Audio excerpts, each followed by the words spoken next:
go run a state Senate race. You're going to learn 10 times more about campaigns and politics and how to do it by running a state Senate race than you ever will by working on a presidential campaign.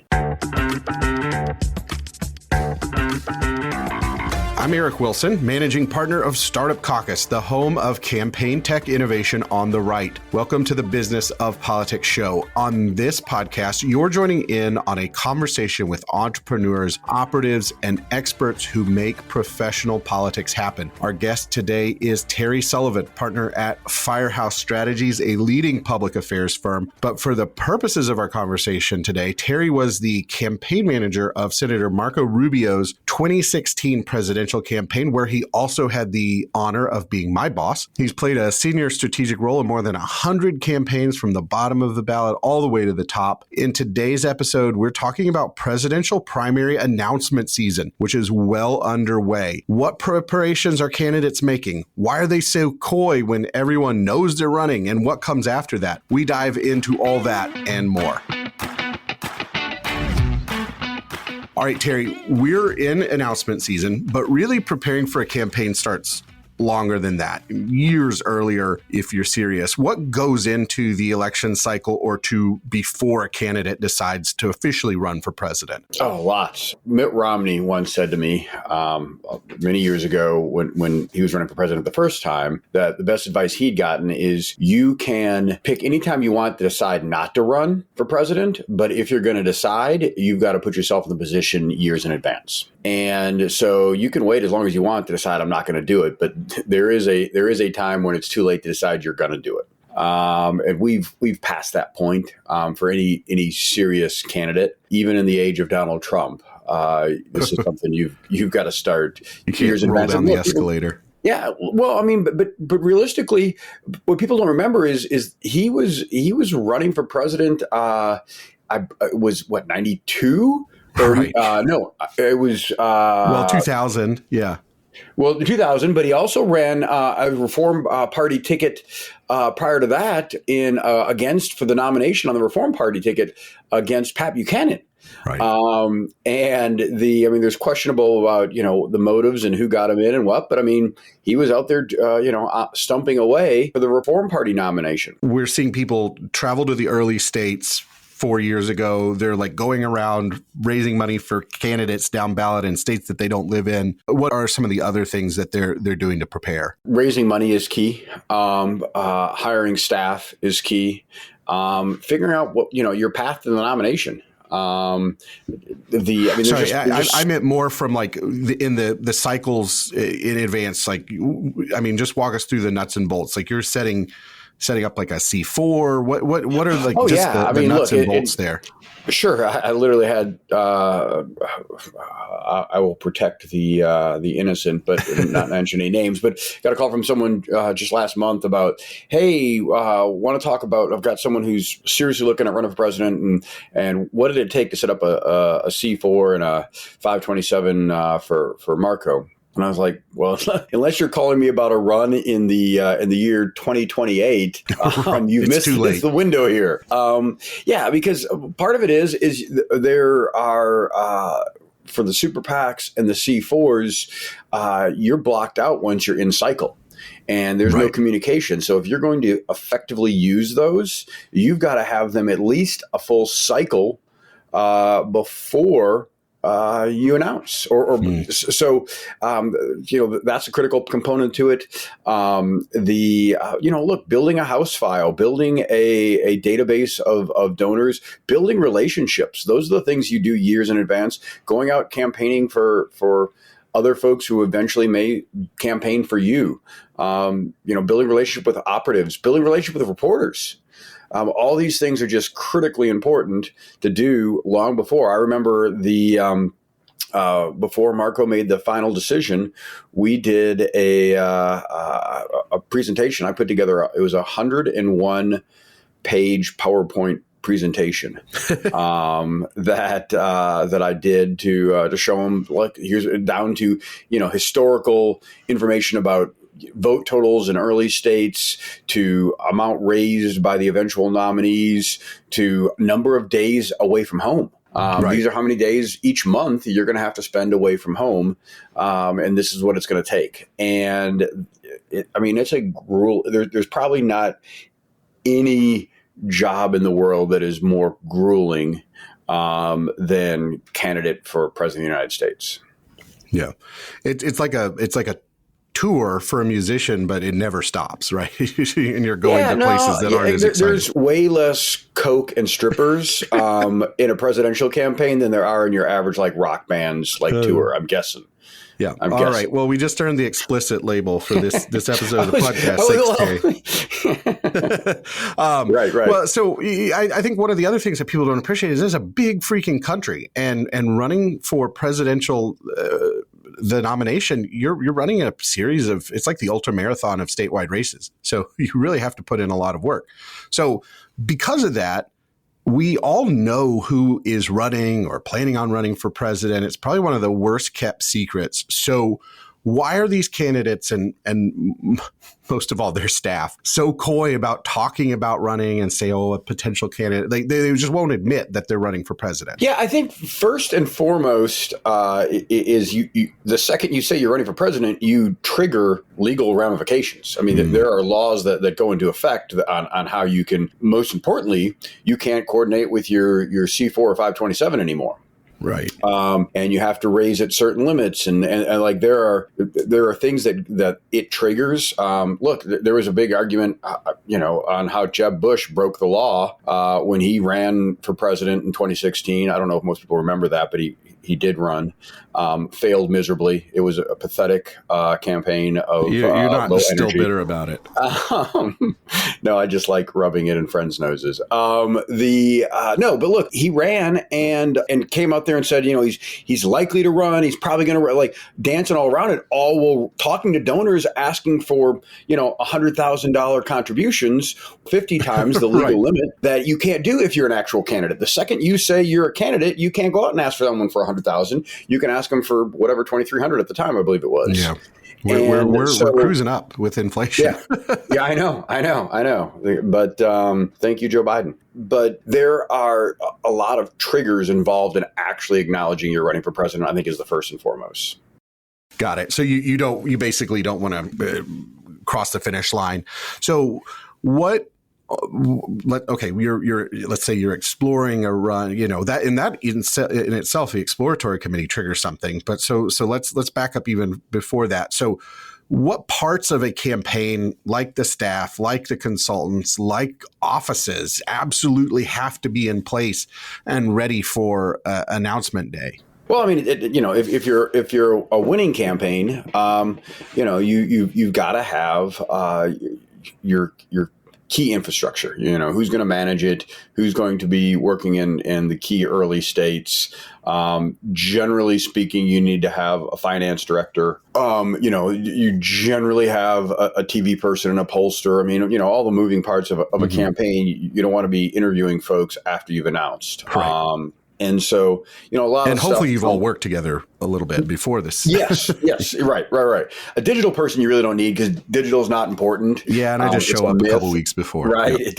It doesn't work real well. It is. You got to have all your leadership really kind of locked in to their roles and ready to go. I mean, because they're part of the plan. I mean, they're part of the planning process. So you've got to have all these people in place, but at the same time, it's not too built out, right? Because that's what you're getting ready to run for. But how important is the official announcement rollout when it's happening so far out from real voters actually casting their ballots? Like people are, announcing in spring of 2023, Iowa.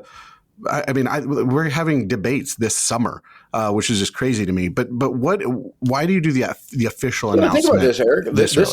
This is getting a later start than you and I did in 8 years ago. That's true. This is well behind it, and it's in part because you have a quasi incumbent type scenario. So you've got these challenger type candidates, and so by recent standards, this is kind of a late start because Trump kind of froze the field. a little bit early? I don't know well, sure, or there's no, folks don't want to get in the meat grinder with him, and there's so and look, you got a DeSantis who's in part waiting for kind of some clarification on whether he has to resign as governor of Florida. Right, you've got a state legislative session and all that. Yeah. Yep. So,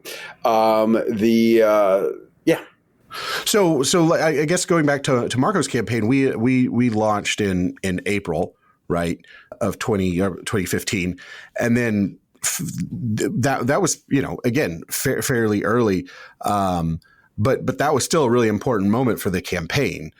We had an event, we put out a video. Yeah, and I do think, first and foremost, it's a huge fundraising opportunity. Right. Folks raise a lot of money when they announce. They get a lot of media attention.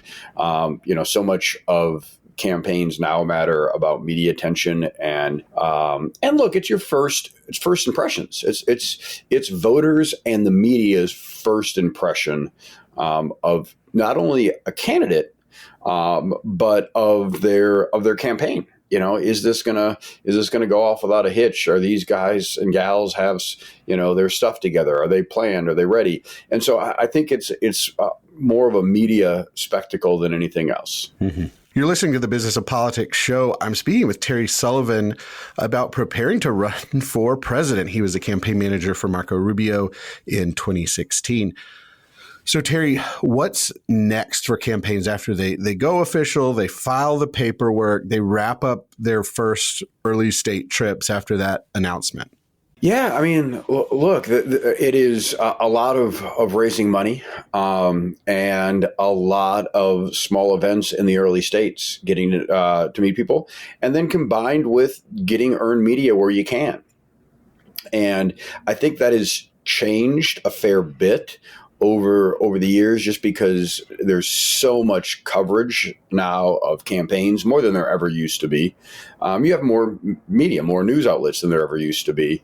And so earned media has taken on a level of importance in campaigns that is far beyond what it used to be, especially in a presidential campaign. Look, Eric, you know this. When we ran in 2016, there were we monitored earned and paid media impressions on the target universe every single week, from the day we got in till the day that we dropped out. And for the entire time that Trump was in the race, there were only 2 weeks that he didn't get more earned media impressions than every other candidate's earned and paid combined. And so, and we're seeing that already again. And so the ability to generate earned media is critically important. And it goes back to why an announcement is so important, is getting a lot of positive earned media out of it. And that's a big component of how do you put together events? How do you build things to get positive earned media? And Trump's pretty damn good at it. Yeah. And it's hard to counter that pull or that gravitational effect when you can't. If you're willing to set your head on fire every day, that's tough to compete with.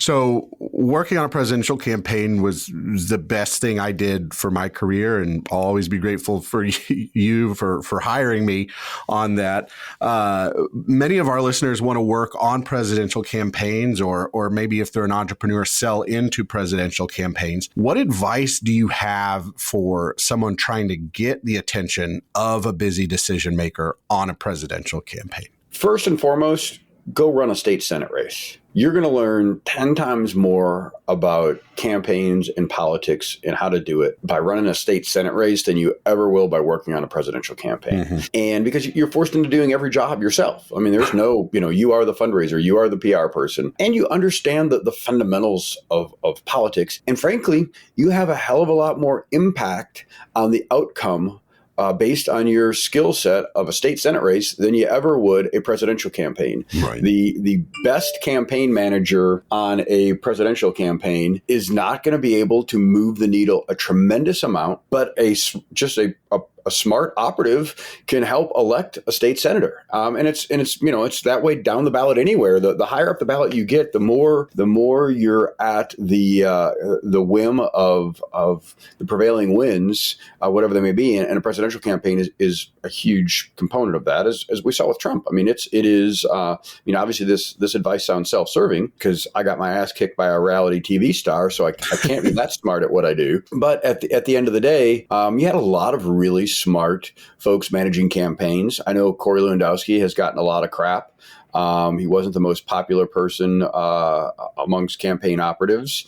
He ran a smart campaign, but he certainly didn't have the level of experience of running campaigns that frankly any of the other campaign managers had. Right.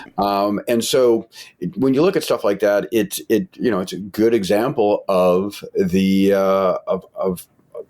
manager's role or anybody's as a staffer's role matters a lot less than on a down ballot race. That being said, if you're trying to get on a presidential campaign, then volunteer, just get involved. Everybody wants to have take whatever job's available, show up and say, I'm willing to work for half as much as anybody else and twice as hard. It is the fundamental thing in politics across the board is the easiest business in the world to get into and move up in because it is the ultimate meritocracy. Yeah, if people like you and I can do it, anyone can do it. Right, that's it. That's it.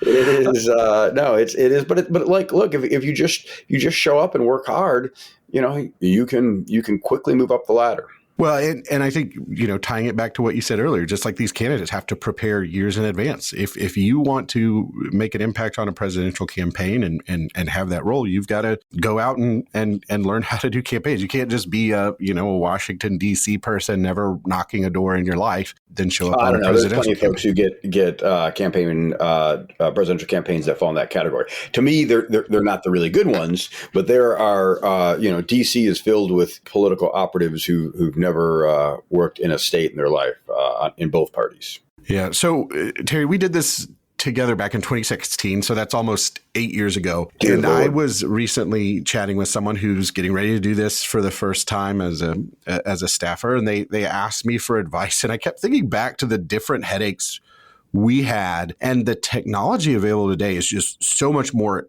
accessible. Thinking about like keeping your website up. There's now free software with Cloudflare that just does that for you. So from a purely tactical perspective, setting aside the field, what do you think would be the biggest change between 16 and 24? Yeah, I mean, there's definitely technology changes and innovation. It's interesting. The amount of money has changed, and I think that has to do a lot with the online fundraising. I was just having a conversation yesterday with a digital operative who's working on a presidential campaign, and I said I was surprised that Nikki Haley had raised $11 million, and he said he thought that was a relatively small amount based on how things are now with digital fundraising.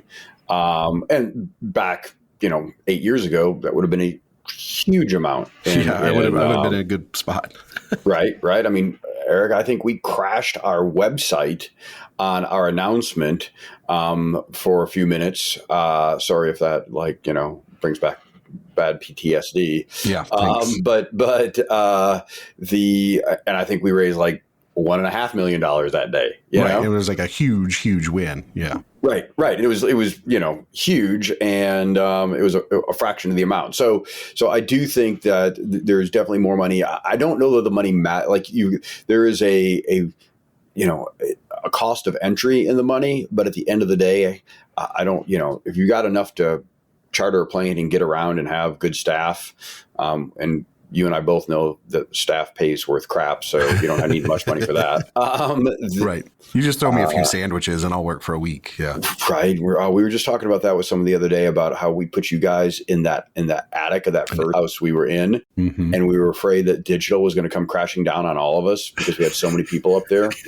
Remember then the bathroom kept backing up on in the basement. I mean, it was things were going great for us while we were there. Yeah, kids. This sounds this sounds glamorous this is what you want to do for your life. Yeah, you really got to want it. Right. Yeah, and it was like the air conditioning never really worked, and it was fine on our floor. You just were in the attic. We didn't have air conditioning up there. Sorry, man. So the money's a lot different.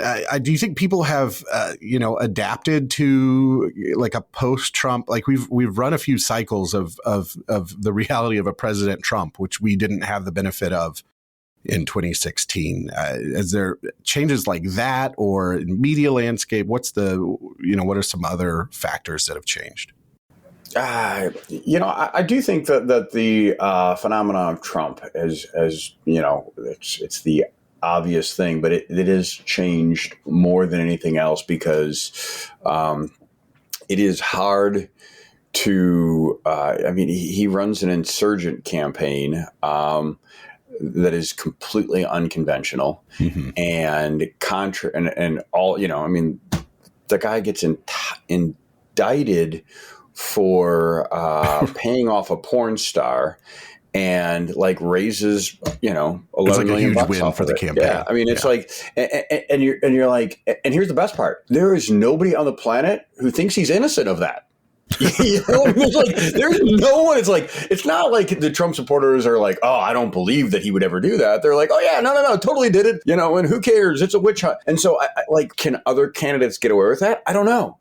I do think, and I think this is something that started with Bill Clinton a little bit, and has progressed on.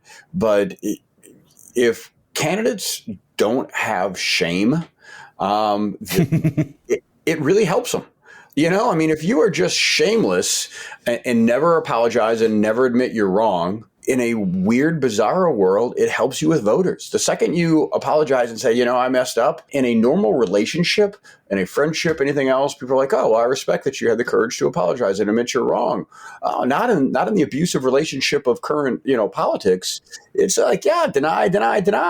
Yeah, I think it's like the bed of nails strategy is how I liken to it. Step on one nail, it goes right through your foot. If you put a bunch of nails together, you're fine. Good analogy.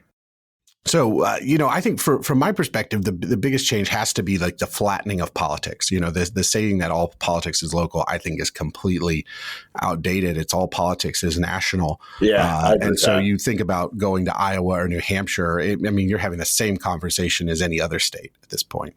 It's true. I would say Iowa's a little bit different because it's a caucus versus a normal voting thing like any sane state would do. So those crazy people in Iowa want you to show up and gather in a room and hang out until all the votes are counted. And eat corn on the cob while you do it, and drive in your ethanol cars while showing up. As you can tell, I have zero plans to ever work in presidential politics again. We're just shutting those doors right now. Yeah. Yes, I am. But no, it is, they are very, so I do think Iowa's a little bit of a unique outlier. And the interesting part about it, look, Ted Cruz won in Iowa, proving that the Zodiac Killer can win even in Iowa. And come on, man, even he thinks that joke's funny. He calls himself the Zodiac Killer. But if you're really the Zodiac Killer, wouldn't you do that? The perfect all to say, right? Isn't that a great plot twist? But no, but so I do think that can be a little bit more localized, but I completely agree with what you're saying is that look, it's the national ballot. And look, for Republican, getting on Fox News.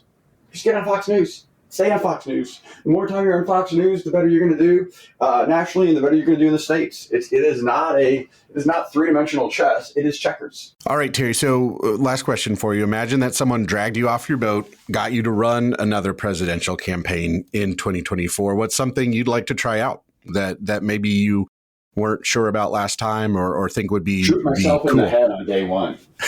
I would never do another race at all for any candidate. But I think that a strategy that we definitely got wrong for Marco was we ran a lean campaign, but we still were so focused on running a conventional campaign of message discipline and only focusing on talking about policy issues, not feeding the beast of these ridiculous reporters on every tchotchke story about how many yard signs you have, and what county chair, and all these BS stuff that we said, look, it became a joke. It was literally process stories written. I remember McKay Coppins wrote a story about how the process of that we say we won't talk about process. And that was our thing. We just didn't talk about process type stuff. And then you have a Trump who just gets up there and talks about polls all day long. I mean, no one knew what his policies were. Hell, I think most people still don't know what his policies are. He just talks about winning. It was like a Charlie Sheen, interview. And he was, tiger blood and winning. And so I do think that strategy is what the media wants, and giving the media what they want gets you on TV more, and that matters. I mean, So I think, whatever they want to talk about, get on, whatever you need to get on TV, I think is the key to success and the pathway to the nomination, unfortunately. So it's like totally committing to the kayfabe of pro wrestling. It's the process about the process, the campaign about the campaign. Yeah, 100%. Well, my thanks to Terry Sullivan for a great conversation. You can learn more about him and what he's working on now at the link in our show notes with Firehouse Strategies. If this episode made you a little bit smarter or gave you something to think about or maybe rethink, all we ask is that you share it with a friend or colleague, and you'll look smarter in the process. Remember to subscribe to the Business of Politics show wherever you get your podcasts, so that way you'll never miss an episode. And you can also sign up for email updates on our website at businessofpoliticspodcast.com. With that, I'll say thanks for listening. We'll see you next time.